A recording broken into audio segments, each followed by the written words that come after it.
ഈ മാസത്തെ നമ്മുടെ കുടുംബ കൂട്ടായ്മ ചർച്ചാ സഹായി മാനസിക ആരോഗ്യവും കുടുംബ അന്തരീക്ഷവും എന്ന വിഷയമാണ്. ഈ ആധുനിക ഡിജിറ്റൽ കാലഘട്ടത്തിൽ മാനസിക ആരോഗ്യത്തിന് പരമപ്രാധാന്യം കൊടുക്കുന്ന ഒരു ലോകമാണ്. നമ്മൾ ഓരോരുത്തരും വ്യക്തിപരമായും നമ്മുടെ മാനസികാരോഗ്യം കാത്തു സംരക്ഷിക്കേണ്ടത് വളരെ അത്യാവശ്യമാണ്. എന്താണ് ശരിക്കും ആരോഗ്യം? അത് പലപ്പോഴും മാനസിക ആരോഗ്യവുമായും എപ്പോഴും ബന്ധപ്പെട്ട് തന്നെയാണ് നിൽക്കുന്നത്.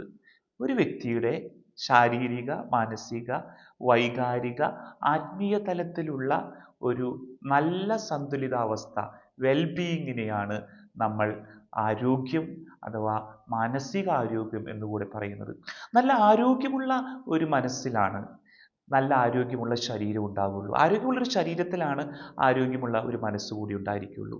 ഈ തിരക്ക് പിടിച്ച ഈ ഒരു ജീവിത കാലഘട്ടം നമ്മുടെ കുഞ്ഞുങ്ങളും യുവതിയുവാക്കളും അതുപോലെ നമ്മുടെ വീട്ടിലെ നമ്മുടെ അപ്പച്ചന്മാരും അമ്മച്ചിമാരും ഒക്കെ അമിതമായ ഉത്കണ്ഠയ്ക്കും സ്ട്രെസ്സിനും വിധേയമാകുന്ന ഒരു കാലഘട്ടം കൂടിയാണിത്. സ്ട്രെസ്സ്, ടെൻഷൻ എപ്പോഴാണ് അപകടകാരിയായി മാറുന്നത്? മനഃശാസ്ത്രത്തിൽ നമ്മൾ അതിനെ ഡിസ്ട്രസ് എന്നാണ് പറയുന്നത്. ഈ ഡിസ്ട്രസിന്റെ അനുഭവത്തിലൂടെ നമ്മൾ പോകുമ്പോഴാണ് നമുക്ക് പലപ്പോഴും ഉത്കണ്ഠ രോഗങ്ങളും വിഷാദ രോഗങ്ങളും ഒക്കെ നമുക്ക് വരുന്നത്. ഒരുപക്ഷെ 100% സ്ട്രെസ്സിനെ മാറ്റിവെച്ച് നമുക്കൊരു ജീവിതമില്ല.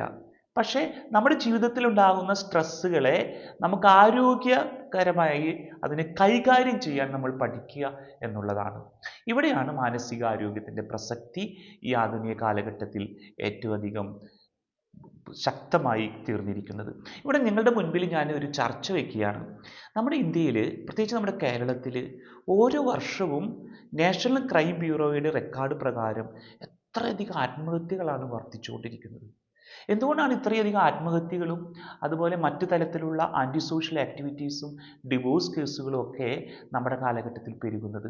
ഇത് പലപ്പോഴും നമ്മുടെ മാനസിക ആരോഗ്യവുമായി ബന്ധപ്പെട്ടു തന്നെ നിൽക്കുന്ന ഒരു സംഗതിയാണ്. ഒരു റിസർച്ച്, ഗവേഷണം പറയുന്നത് പലപ്പോഴും ഒരു 30% ആത്മഹത്യകൾ സംഭവിക്കുന്നതിൻ്റെ പിന്നിൽ ഒരു പെട്ടെന്നുണ്ടാകുന്ന ഒരു പ്രകോപനമാണ്, ഇമ്പൾസീവ് സൂയിസൈഡ് എന്നാണ് പറയുന്നത്. രണ്ടാമത്തെ ഒരു കാരണം പറയുന്നത് അമിതമായ ഉത്കണ്ഠ, ആൻസൈറ്റി, അതുപോലെ സ്ട്രെസ് പലപ്പോഴും സൂയിസൈഡിന് കാരണമാകുന്നു എന്നാണ്. മൂന്നാമത് പറയുന്നത് നമുക്കുണ്ടാകുന്ന ആഘാതങ്ങൾ, മാനഹാനിയായിരിക്കാം, മാനസിക സംഘർഷങ്ങളായിരിക്കാം, ട്രോമ എന്നാണ് മനഃശാസ്ത്രത്തിൽ നമ്മൾ അതിനെ പറയുന്നത്. നാലാമത് നമുക്കുണ്ടാകുന്ന സോഷ്യൽ പ്രഷർ, അത് പലപ്പോഴും നമുക്ക് ആത്മഹത്യയിലേക്ക് നമുക്ക് കാരണമാകുന്നുണ്ട്. വിഷാദ രോഗം ഇന്നത്തെ ഈ ഡിജിറ്റൽ ആർട്ടിഫിഷ്യൽ ഇൻ്റലിജൻസ് ലോകത്ത് ഒത്തിരിയേറെ വർദ്ധിച്ചിരിക്കുകയാണ്. അതുകൊണ്ട് പരിശുദ്ധ പിതാവ് ഈ ഒരു അടുത്ത് വത്തിക്കാനിൽ മാനസിക ആരോഗ്യ പ്രവർത്തകരുടെ, പ്രത്യേകിച്ച് കത്തോലിക്ക സഭയിൽ പ്രവർത്തിക്കുന്ന മെൻ്റൽ ഹെൽത്ത് പ്രൊഫഷണൽസിൻ്റെ ഒരു കൂട്ടായ്മ വിളിച്ചു കൂട്ടുകയുണ്ടായി. അതിൻ്റെ അർത്ഥം സഭാ മക്കളുടെ മാനസികാരോഗ്യത്തിൽ കൂടെ പ്രത്യേക ശ്രദ്ധ കേന്ദ്രീകരിക്കുന്നു എന്നുള്ളതാണ്. ഈ ഒരു കാലഘട്ടത്തിൽ 2030 ആകുമ്പോഴേക്കും WHO തന്നെ പറഞ്ഞു വയ്ക്കുന്നത് വിഷാദ രോഗത്തിൻ്റെ ഒരു ഹമ്പായിട്ട് ഇന്ത്യയും ഒരുപക്ഷെ നമ്മുടെ ചെറിയ സംസ്ഥാനമായ കേരളവും മാറാൻ പോവുകയാണ്. നമ്മളതിനെപ്പറ്റി നമുക്കൊരു ശാസ്ത്രീയമായ ഒരു ചിന്ത കൂടി വിഷാദ രോഗത്തെ പറ്റി ഉണ്ടാകണം. വിഷാദ രോഗമുണ്ട്, വിഷാദഭാവമുണ്ട്.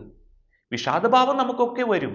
പക്ഷെ വിഷാദ രോഗം എന്ന് പറയുന്നത് 2 ആഴ്ചയിലധികം നിലനിൽക്കുന്ന വിഷാദ രോഗത്തിൻ്റെ ക്ലാസിക്കലായിട്ടുള്ള ലക്ഷണങ്ങളാണ്.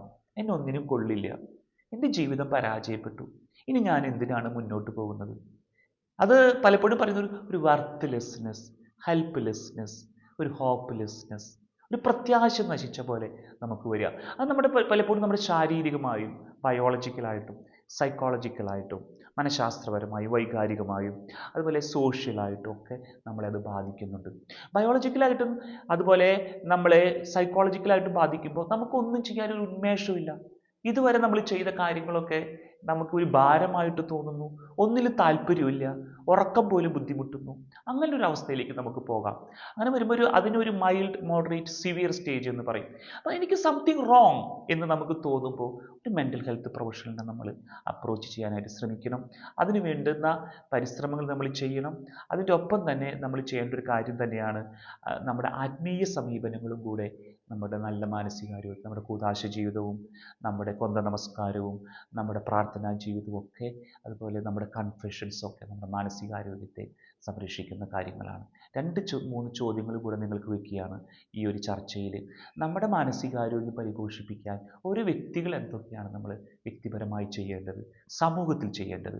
മൂന്നാമതായി, കൃത്യസമയത്ത് മാനസികാരോഗ്യ പ്രൊഫഷണൽസിനെ നമ്മൾ സമീപിക്കാനായിട്ട് നമ്മൾ ശ്രമിക്കാറുണ്ടോ എന്നുകൂടെ നിങ്ങൾ ഈ ഒരു കുടുംബ കൂട്ടായ്മയിൽ ചർച്ച ചെയ്യുക.